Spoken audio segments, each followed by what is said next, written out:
Welcome back to the Doctorism. My name is Dr. Sawyerborg, Doctor of Pending. I don't think I'm gonna drop the episodic thing, but just, make sure you're drinking water. Episodic thing, as in the starter, joke, stuff like that. Making content is weird in my mind. I'm eating, well, I have a meal in front of me. I don't know, I just wanted to talk. Making content is strange for me because it's this weird mix of a passive hobby, but at the same time, people are like, "Oh, I want to be a YouTuber when I grow up. I want to be a Twitch streamer when I grow up." I did that too. I was a kid and I wanted that too. And then when I started doing it, I realized, this isn't for me. It is all self-motivated, and that's something that I struggle with is self-motivation. But the whole reason that I'm even making this is because a very dear friend of mine told me that he really, really enjoyed listening to the Doc Is In. And that was really cool to hear. It showed me that people care about things that I can do. It showed me that people care about others. Yes, it shows me that people care about others, but it showed that people care about things that I make. And I understand that people care and can appreciate creations, but this was different, This was something this just my voice, it's just me talking. And it's strange to me that is something that is, something to care about. So if you're out there, Mark, listening to this, thank you.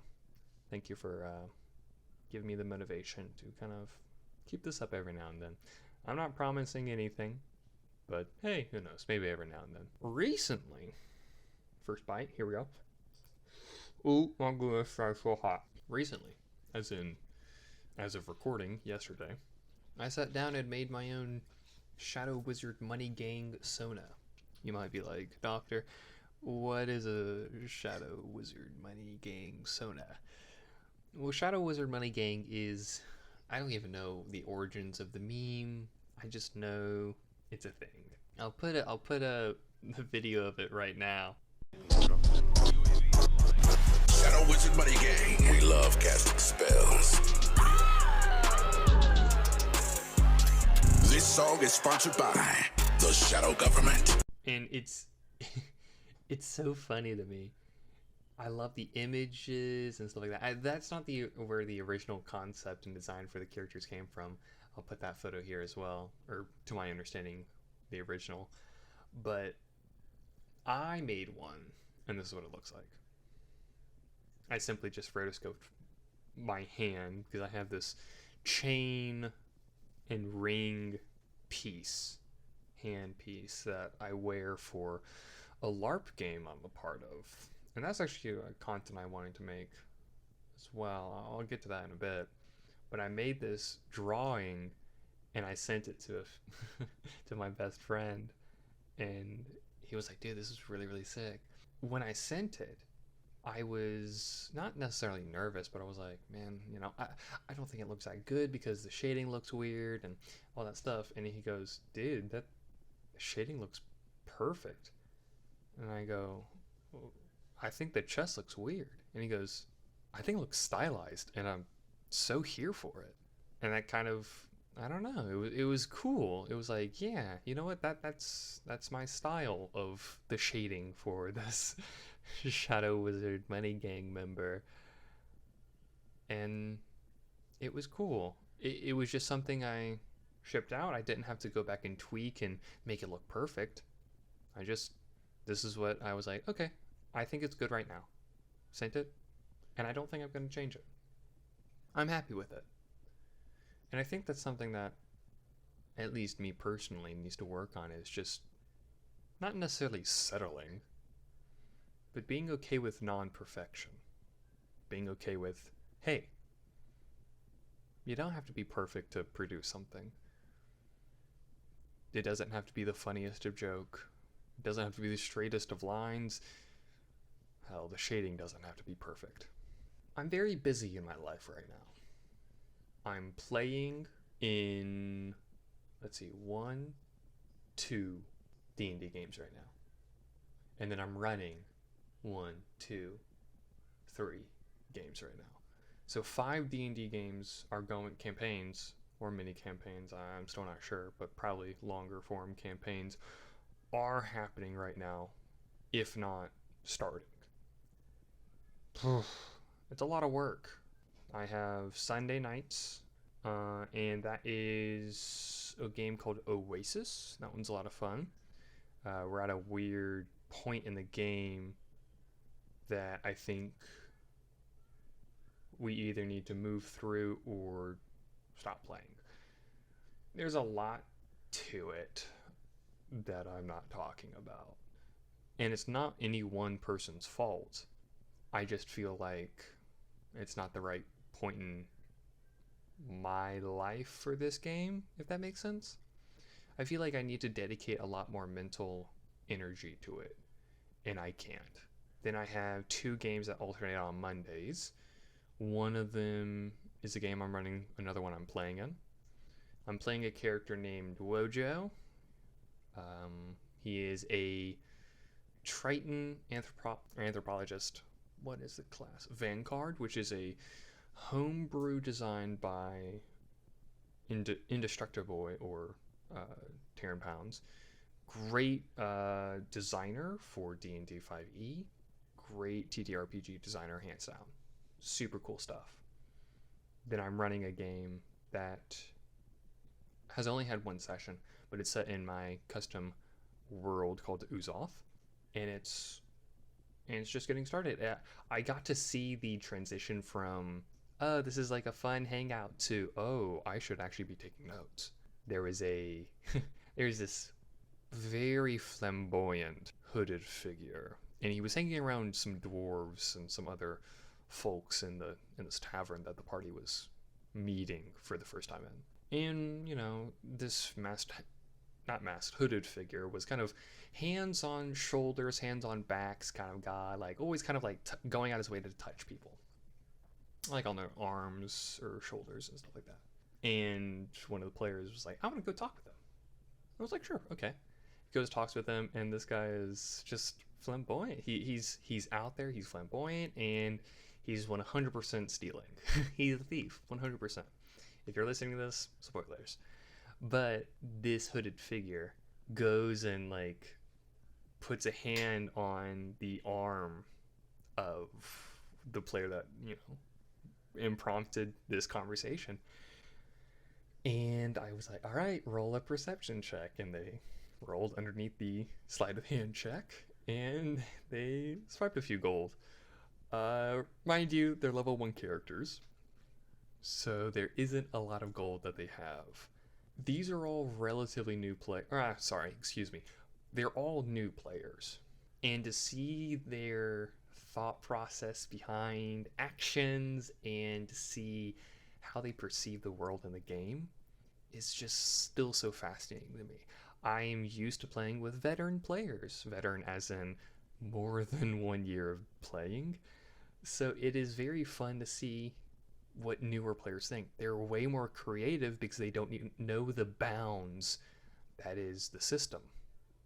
The veteran players know the system, and they can choose to be creative with it. They know, oh, I can get a bag of 1,000 ball bearings and do something creative with it. Speaking of, I'm actually about to start another game. This hopefully will be on Wednesdays, but it's a game with the aforementioned Mark. Hello, Mark. And my girlfriend and a good friend. And we are also going to be in the world of Uzoth, just in a different domain. The first game is in the Dimit Empire. This one is going to be in the Ganaweth Kingdom. There's too much to explain. I've thought about making a video on the deep lore of it. And that isn't very deep, mind you. But I've thought about it. I don't really think it's the right time for it. And plus, I think that would only bring spoilers. It's a lot of fun running games, and playing for that matter. Playing in another game, also on Sunday nights, we alternate. And it's a very serious game. where I play a fairy named Strawberry. Excuse me. I play a fairy wizard named Strawberry Morning Noodles, who is being hunted by the Empire. Second pipe, just as good. We've taken a break from that game momentarily. I also think it's just because it's just too serious. And I think that's what the difference is between the two games, well, three for that matter, the one where I'm playing Wojo, and the two that I'm running in these two games on Sunday evenings, is the level of seriousness. Both the games on Sunday didn't necessarily start, Oasis didn't start as intense, but it got to that point where it was very serious, very intense. And I realized a while ago that, the stress of reality, the stress of the world is already enough for me, that I don't want to sit down in this fantasy world of escapism to play more stress. And so I think that's primarily one of the reasons why I'm going to put Oasis on pause right now, or just a permanent break, just because I just want to play a happy dappy silly smacky fantasy world where anything can go, and I make things up on the fly, and there are dragons that fly around, and some dragons are nice and some dragons are mean and they're big and scary. I don't know. I also think there's been a media shift. I don't know when it started, and I could be pulling this out of my butt, professionally, of course, doctorate pending, where the media is just kind of serious.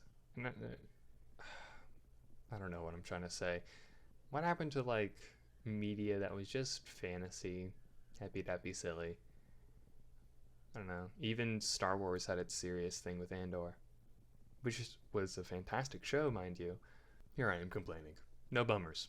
I am in a LARP, and some of you might be like, ew, doctor, that's cringe. And me a year and a half ago would say, yeah, you're right, that is cringe. And me now says, yeah, you're right, that is cringe, but I embrace the cringe, and it's fun. It is a Vampire the Masquerade by Night Studios version met LARP, which is a huge thing for just saying it's a Vampire the Masquerade LARP. I am playing with some of the coolest individuals I've ever met. They have such personality because they're all old people. No offense if you're listening to this, but you're old. They've been playing since the 90s, 80s, 90s, maybe a little bit earlier. But they have such a deep history with this game that one of the members who I've grown very close to is the reason for some rule changes. And I think that's so cool, because he's played a character in such a vastly strong way or broken way that it's okay, we need to change the rules because of this. And that's mind-boggling. Anyways, it's a political game where it's serious, but because of the silliness of that we're vampires and everything around it, I think it kind of cuts the politics in a way. And plus, it takes over the course of 5 hours once a month. I think it's easier to handle the stress of that politics. And the politics do not mention real life at all. There is no mention of any political figurehead that we see in any country, period. It is all made up. It's all fictional. And I think that also helps. Because the moment you start bleeding real life politics over into your game, things stop becoming fun. Things stop being fun. They start being real. And for a game of escapism, which in my opinion should be most tabletop role-playing games, you're not really escaping anymore. Here we go for bite number 3, 17 minutes in. Or at least that's how long I've been recording. Oh my gosh, that's so good. I think that's all I have to say. Actually, before I close, I think I might start doing a video series where after the most recent session in the LARP, I give a in-depth as I can remember, update of the story from the perspective of my character, Levi Serrano. It would be imperfect and a viewer's bias, or what is it? What's the term? There's something narrator. It's like unconfidence narrator, or like untrustworthy narrator, or something along those lines. But essentially, it's all from my point of view, and that can be fun. It can change the way I see the story, or it can change the story's perspective. That's the word I'm trying to say, because it's from my perspective in the limited viewing I sometimes have. We're about to do session 4, so there would be 4 videos essentially that I would need to do, maybe 5 if I want to explain some mechanics for everyone. But I might just link a few videos, be like, hey, if you're actually interested in the deep mechanics of this, go watch these, and then come back here. But who knows? I like explaining things, because frankly, I'm doing, let's see, 1, 2, sometimes 3 separate write-ups of my same night, and so I just copy and paste.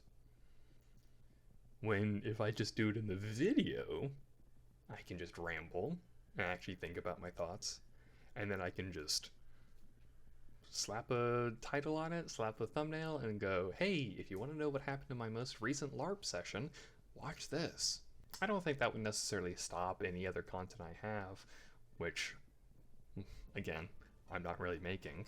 By golly, this is my channel, and I get to do whatever the hell I want. So, this has been The Doc Is In. Thank you for listening.